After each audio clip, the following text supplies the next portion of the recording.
All right, I do not edit. But I got a more deliberate direction. So please share this video, and the link in the description below is going to be me just a few minutes ago talking about how discouraged I am with broken communications and broken family and, unfulfilled emotional needs. It's not an expectation, it's a need. Somebody is gonna share this in the video below in the description with somebody who is hurting, somebody who is I guess the diagnoses are still relevant, I guess. I hate them, but it's like, somebody with depression in your life, please share this with them. Somebody with a diagnosis, somebody who's really struggling, and thank you for doing that. So, hey, welcome, I'm your new best friend. I will be your friend. I will be a friend to the friendless. I will be a voice for the voiceless. And if this is the first time you've really, listened to a prophet's voice, well, thank you. It's a big word, and it gets misinterpreted a ton. I prefer different ones. Like in a video that I was doing earlier today, I actually prefer the nexus. I really do. Nexus is a cool word. It means bridge, basically. I'm able to connect dots that a lot of people can't even see or see the connections with, and to me that's just mind-blowing. It's really cool, and I'm grateful that I get to share that. I made a mistake. Because my need for emotional connection and even just a good conversation, just to hear edifying words from somebody else's mouth for once, because I listen to my own stuff because it is good. I follow myself. I follow my own advice, you know what I mean? And so it's good. Welcome to my channel, and I'm really grateful that you're here, because that means that it's another heart that gets to bloom today. That's my goal by the end. So I made the mistake of trying again with a person that I know does not receive me, does not even see me, does not acknowledge me, and that hurts so bad that I want to cry.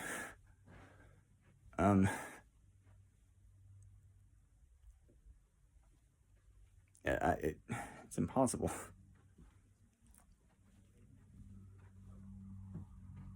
I used to get, it's my former mom, and she's never going to be family again after this. She decided to sacrifice it, and they decided to sacrifice me and everything that I do, and everything of value of me, for the adversary. And the adversary, fun fact, I hate scripture, which is kind of weird for a prophet in a lot of people's minds, but I'm born with it. Like, it is branded on my heart. So it's kind of redundant, and I don't enjoy it at all. I never have. And so it's just like, okay, what are the most important things? And that's all I'm going to focus on. I'll leave the rest to, like, are you a fan of George Carlin? If not, you need to. He's one of my favorite comedians, and when he talked about religion a lot, he said one line that I just absolutely love. He said, "I will leave symbols to the symbol-minded." Love it. Love him to death. George Carlin and Bill Hicks are my favorites. So that's a good option too. After this, go listen to some comedy. Get that bloom to get even softer. You're right. Okay. Your brain is perfectly designed, and it is working up to its perfect design. Your body is perfectly designed, and it is working to its perfect function. The problem is we are not getting our needs met, and they are actual needs. If you look at, I got a degree in psychology, so if you look back in the 1940s, that was figured out by Maslow. Abraham Maslow, I forget his first name, it's fine. You can look it up, just Maslow's hierarchy of needs. So, just little plan for world peace, we prioritize those needs and then we cater to them no matter what. Everything you need, anything you want, nothing you don't. Because we always tell the truth and we are always respectful. Doesn't that sound like a beautiful world? Yeah, welcome to that. And thank you for being part of it. You're a vital part. Where there is a human, there is a heart. Where there's a heart, yours can flourish. And mine's a really good one. So thank you again for being here. So I don't worry about the word prophet. I prefer nexus. Just again, to connect dots. That's what I like to do all the time anyways. But I made the mistake of thinking that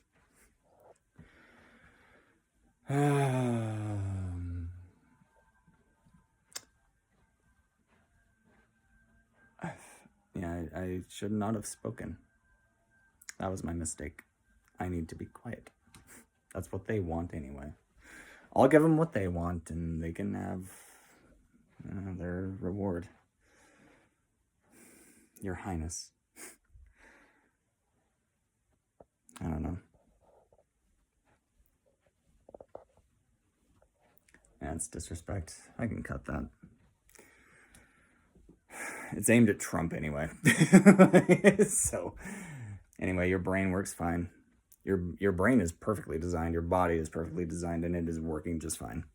Problem is, we are not getting our needs met, and there is a lot of manipulation around. So, I will be your anchor. My feathers are really bright, but you can also hang on to them, and I will let you fly on me. All right? I'm not the kind that kicks people out of the nest. I invite them to bigger and better love, bigger and better life. Here's how to do it. I have what's called the Atlassian Oath. It's just, something to namesake. And it's based on something you might have heard, the Hippocratic Oath,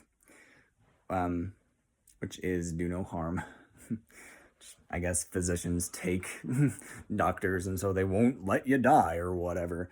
Is that really compassion? Nah. Welcome to a massive upgrade. So you can share this with your therapist too. Watch this with your therapist and see what they think. Especially if they're named Darren. Just throw it out there. I don't know. So the Atlassian Oath, based on the Hippocratic Oath, and it's not just for life-death. All aspects of the human being, spiritual, emotional, mental, and physical, have that kind of component though, right? How does it feel when our emotional needs are not only not met, but neglected and abused?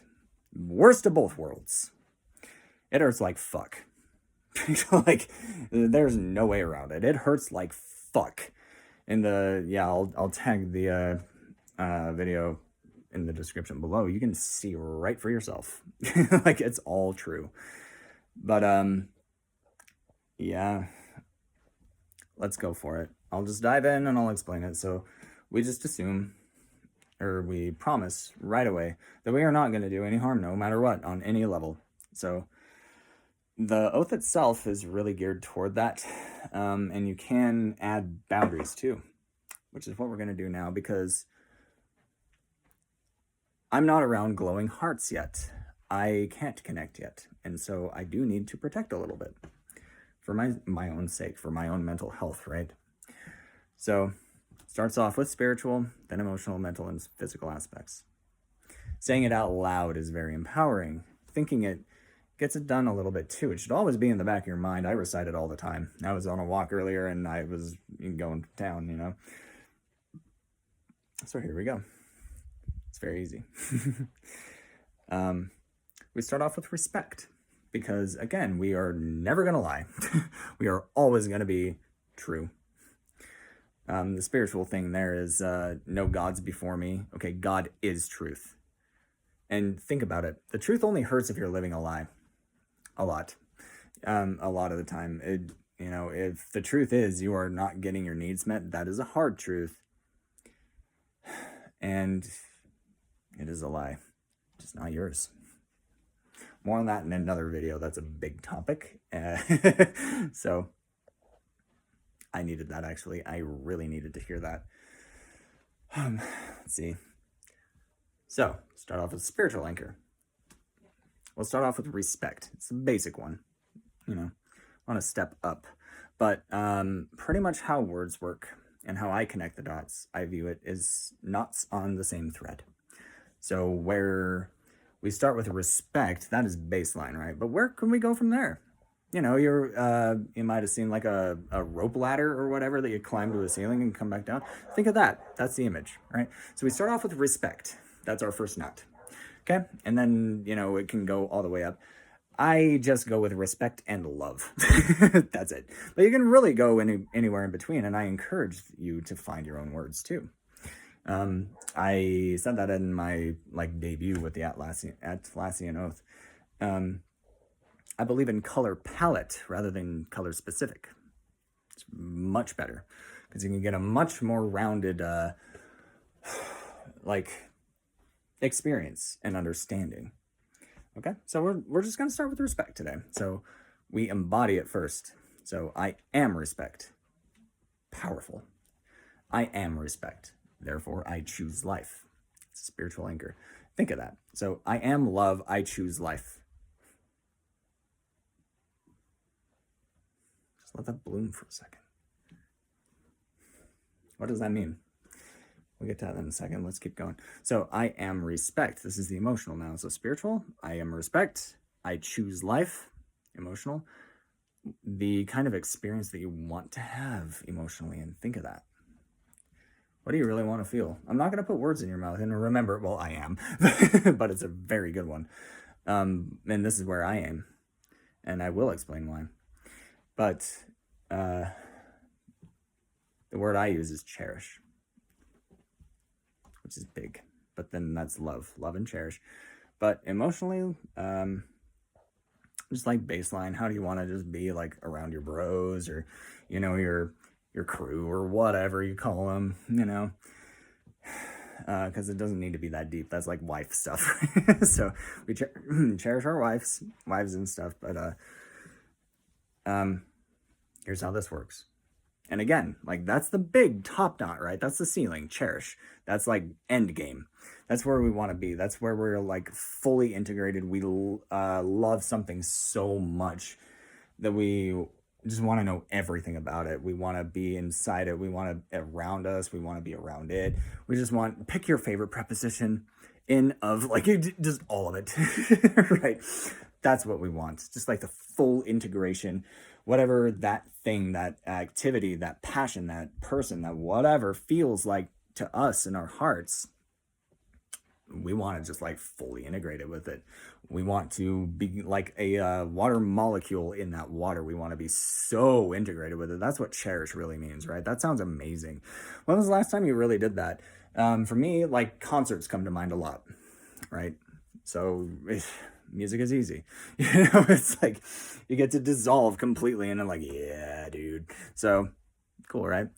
The respect, the baseline though, bottom knot. The first one, very simple, has to deal with gratitude, okay? And in order to recognize gratitude, though, we have to recognize value at all, right? So I am respect. We embody respect. That way there's no chance for disrespect. Not from us. We only tell the truth and we are respect. If a problem happens, we know it ain't us. But if it is, and if we make a mistake, like I called my own disrespect, right? Cool. That's a mistake. I can clear that. It didn't hurt anybody, right? Nobody's around me. It might hurt somebody if the wrong ears hear it, but, you know, occupational hazard, and honestly, you fucking deserve it. You earn words with me. I don't hold back. But I do recognize disrespect, and I can cut it. Okay? So, again, ownership. But I am respect. I recognize value and then value it out loud. People need to know. Like, you know, when you do something great, you don't need praise, but you do need to be like, it does need to be acknowledged. It does. It really does. Because if you're pouring like really fine wine and it's an overturned cup, it's like, God damn it, are you serious, dude? You can't even... Zero value. I have no value. this doesn't taste good, it doesn't have a good color, it doesn't have like, you hold it up to the light and it's not doing anything for you, fuck off, dude. You know what I mean? So if you're not even gonna recognize me, I ain't gonna fucking overturn. Oh, more on that when we get to the compassion part. I know, weird, but stick with me. So I am respect, I recognize value and do something about it. I let that movement through me cause me to act, whether that's sharing or talking about it or, whatever. So I am respect. I choose life, spiritual, emotional. I am respect. I recognize value everywhere in anyone, really. And I let them know. And I share it with somebody else. Okay. Next, mental. I am respect. I choose to understand. Instead of having an opinion, seriously, cut off all your opinions and see what happens. You don't need them. Opinions are not true, and most of them have no factual basis. Do you realize that? Politics is easy. Why are those the only two options? Is that even human? Like, nobody questions their political stance because they feel like it's intelligent. It isn't. It's the opposite. Holding on to that is actually preventing you from wisdom. It's preventing you from seeing value. It's preventing you from being compassionate. It's preventing you from understanding a thing. Starting to see how that works? Holding opinions does that, and it really does not matter what it is. Just politics and religion are the absolute worst. That's why I'm taking them out. Anyway, in order to understand something, you've got to be willing to listen to what it's actually saying, and you've got to be willing to actually try what it's asking you to do. Right? So if I wanted to understand how to play a song, I would A, have to listen to it. B, I would have to practice it. It's the same thing. If you want to understand something or somebody, you need to put in effort. It requires effort. And that's where my former parents, fail completely. No matter what. They cannot see the value in what I do because they are completely unwilling to understand anything. They don't put in any effort at all, and it hurts. So when words only hurt, we stop using them. And that's where we get to the bottom part. I am respect, I choose compassion. Now this one evolved today. I'll tag the short in there too on my walk. This is all the same day, by the way. The same guys, same everything. Same jersey even, I think. That's weird. I usually change it 20 times a day. I like different colors, man. Sometimes I'm okay, cool, yeah, Team USA, I'm gonna wear Alex Morgan. Or, it's okay, I gotta represent Man United, obviously. So, it's okay, cool. Right now we're just Utah Royals. Real men support women no matter what. We solely exist to exalt them. Ladies first, period. Unless they want us to go to, because reciprocity is great. I like equality, so great, cool. But it's a mutual thing. That's kind of the point. So the upgrading compassion today, I don't know what your interests are. I used to really be into tarot, and that's where this comes from. So this actually ties another dot. When I used to work at a grocery store during the pandemic, weird time. Cool, actually. It was, anyway, unique. I used to, that's where I started saying, when people were like, oh, how are you, dude? Upright and grateful. Because seriously, it's what should our baseline be? Well, if we are able-bodied, I have strong enough legs, I've got good enough posture, I am upright, that's a great thing. And I want to, again, recognize value and, do something with it. To let that value know that it's valuable. When was the last time you went on a walk and just smelled a flower because it was right there, or look at a tree because it was right there? Yeah, that's recognizing value and doing something about it. If somebody's around you, you can even be like, dude, that flower smells like perfume. Hey, this is a cool experience. You should probably try it. That's an aspect of compassion, isn't it? A little bit of empathy, a little bit of stuff, right? But the upgrade came from my formal love for tarot. Okay, I used to use the Heindel deck and the Thoth deck. And the Thoth deck was done by Aleister Crowley. Say it with me, Crowley, not Crow. It's Crow, which is better anyway. I love crows. It's gonna be my next tattoo, even on my back. Anyways, so compassion. Where there is a human, there is a heart. Hearts can flourish. There you go. So yours has a chance to. Same source material, and we're here to connect them. Cool, huh? So, I am respect. I choose compassion. My cup. That's our controllable, right? We want to always focus on what we have and can control. That's how I can convalesce or heal mentally, emotionally so quickly. I really, really, really was discouraged. But I'm better now. It is still a little heavy because I cannot stand it. It is an absolute deal breaker. That's why they're not allowed to have a future with me. They can be fans and followers at best. They will never be family again. So, forfeiture. I mean, that's what it is. You do not get to sacrifice me. You do not get to sacrifice the most important things for literally nothing and selfish bullshit, which is all it is. And I will call it out every single time, and they're gonna get offended. No, I don't fucking care. It's pearls before swine. It's actually, I'm not gonna beat a dead horse, so I'm stopping my disrespect if I can. I do have PTSD, and I do have attacks, and my mouth goes. You can do something about it to stop it, but no, you don't recognize the value or the need. They do not cater to it. So let's control our controllables, right? Our cup, my cup, is always going to be upright. It's always going to be grateful for something because there's always something to be grateful for. We're going to recognize value no matter what, right? Because we want our value to be recognized. Yeah, well, put out what you want to get back. That's why I refuse to pour my fine wine over their stupid, toxic, overturned cups. Won't do it again. It's the same lesson. And that's why it pisses me off and discourages me so much. So, anyway.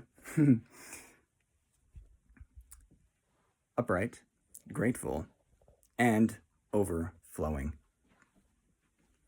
That's best case scenario. That's a really good day, right? And we should always be able to get back there. Look at me now. I am overflowing. I was not earlier. I was upright. Well, I was kind of slouched.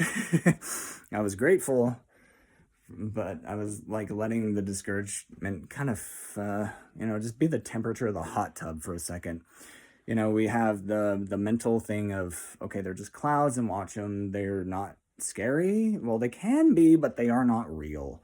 They're thoughts. We don't have to entertain them. We don't have to believe them. We don't have to absorb them. It's the same thing with emotions. Same thing.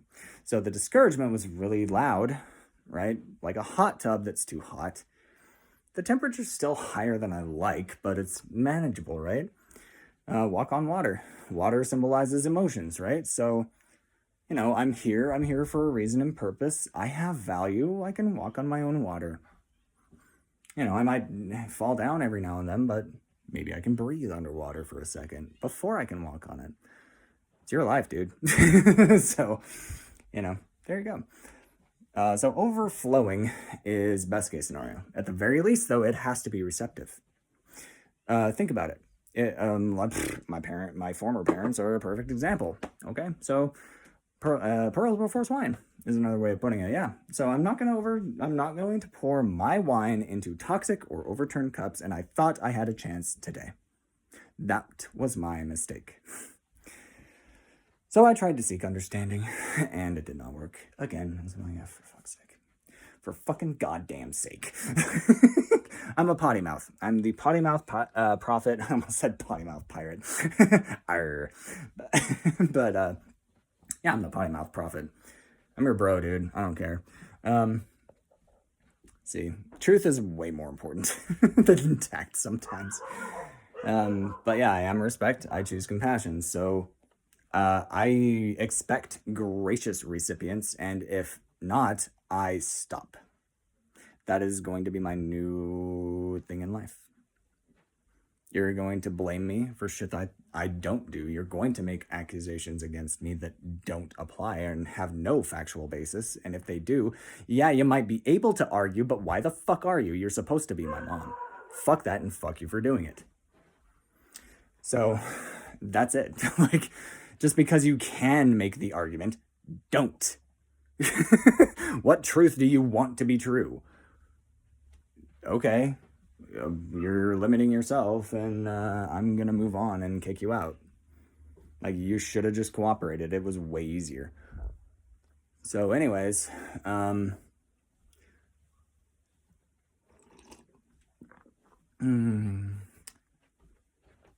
yeah, we expect gracious recipients, and so we are going to be one. I am one. It's just that it's never used properly. It's always abused. So, upright, grateful, receptive. Good explanation, right? Let's do the love version, because you're alive either way, and do you really want to half-ass it? I'm not going to let you. No, you're alive either way. Do your actual best. That's my expectation. Thanks for being here. Thanks for playing along. Thanks for trying. Thanks for listening. Thanks for trying. And just play with it for a week. Watch my other videos on the Atlassian Oath. I talk about it all the time. And notice the change that happens. Okay? The content of those clouds might change. The temperature in the hot tub might get a lot more comfortable. You might feel some bloom in your chest. Good. That is source material saying, keep at it. Keep going. So we'll try the love version. And these go up and down too. You can start with the compassion. I always like the spiritual anchor though, because obviously, I am love. I choose life. That is power. Say that out loud. I am love. I choose life. Let's keep going. Emotional. I am love. I choose to cherish, because I want to be integrated with this. I'm alive. I live on purpose, with purpose, and my purpose is to be as valuable as I can and to integrate as much value as I can from the outside too. Nature always gives good. Edifying words, wisdom, always good. Yeah. So, I am love, I choose life. I am love, I choose to cherish. And again, like I explained earlier, that's just when you love something so much, you have to find out everything about it. You become obsessed. Allow yourself to become obsessed with love. It's excellent and valuable things. So, mental is the same. The bottom two are the same. You're going to understand, you're going to be compassionate, period. Because you are true and you are respectful. You are true and you are love. Therefore, it is always good. So, love and respect always have understanding and compassion, period. So, I am love. I choose to understand. Same explanation. I am love. I choose compassion. Now, I like to tag on, my cup is upright, grateful, and overflowing. Cool, huh? Say it 3 times with me. I am love. I choose life. I am love. I choose to cherish. I am love. I choose to understand. I am love. I choose compassion. My cup is upright, grateful, and overflowing. Why I brought up the Thoth deck real quick. I know I said 3 times. So let's do it actually. So this is round 2. I am love. I choose life. I am love. I choose to cherish. I am love. I choose to understand. I am love. I choose compassion. My cup is upright, grateful, and overflowing. I am love. I choose life. I am love. I choose to cherish. I am love. I choose to understand. I am love. I choose compassion. My cup is upright, grateful, and overflowing. The 3 of Cups on the Thoth deck is literally called abundance. I remembered that as I said it. I'm like, sounds familiar. What is the 3 of Cups again? Yeah, is it abundance? It's abundance. It's the abundance mindset. We're ditching scarcity. Your needs matter and they will be met. Your desires of the heart, the things that you're curious about, experiencing the beautiful things, the life-affirming things, Those are great. You need to seek those. Find out as much as you can. And if it starts as just like a curiosity, like, oh, cool, I recognize the value and I want to learn more about it, awesome. That's great. That's always where it starts. But then it can always lead bigger. Maybe it becomes a passion. Maybe it becomes something that you do cherish. And then who knows what you can make with it, you know? For me, that's music, that's writing, and sharing love like this, sharing wisdom, you know? So here you go. How do you feel? You should always feel better at the end than you do at the beginning. And it's just half an hour. This is just 30 minutes with Atlas, the Nexus, the sheen and the shade. You know, introduce you to a song that I wrote a long time ago when I was cherishing John Mayer's music and trying to understand as much as I could about his method and things like that. I wrote kind of a bluesy song myself, and it's called Silver Scale. And in the what would you call it? The bridge part. It's got a lot of moving parts. Anyways, from black to white to gray to silver, beauty surrounds us. See the sheen in the shade. Yeah, dude. Become the sheen in the shade with me. And thanks for being here. Let's do just that.